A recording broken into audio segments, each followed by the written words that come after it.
दिखने में कितने हल्के लगते हैं, आसमान में बिना किसी दबाव के बिना किसी रुकावट के तैरते रहते हैं, जैसे इनका कोई वजन ही नहीं। यही सोच आज से 14 साल पहले लोगों की भी होनी चाहिए थी, लेकिन उस वक्त की लिखी गई किताब कुरान कुछ और ही कहती है।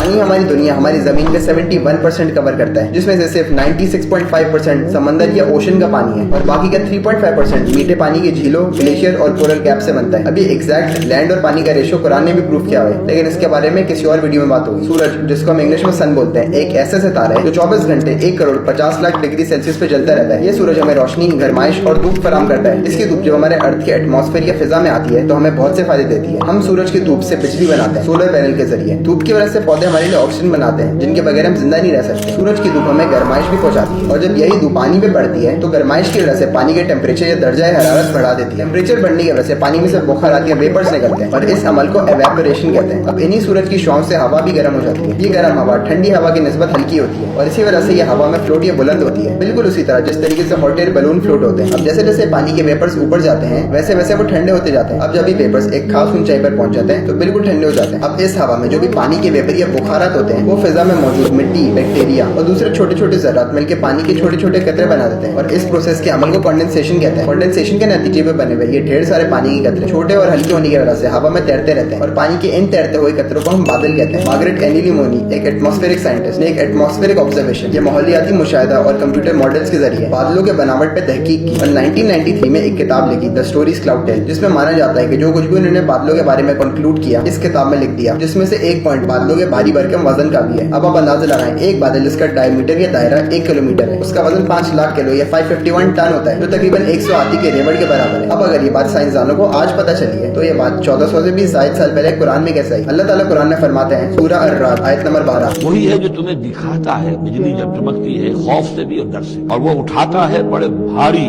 और बोझल जो बादल है।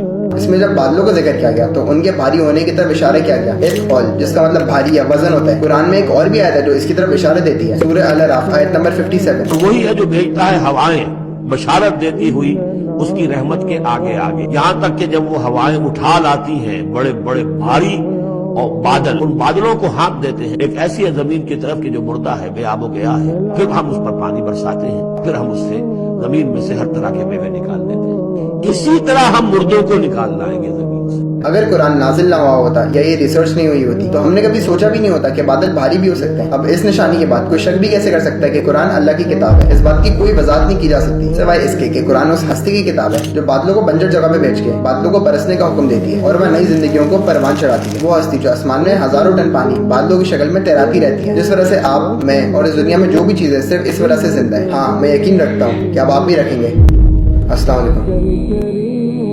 ए नबी, तुम जिसको दोस्त रखते हो उसे हिदायत नहीं कर सकते, बल्कि अल्लाह ही जिसको चाहता है हिदायत करता है, और वो हिदायत पाने वालों को खूब जानता है।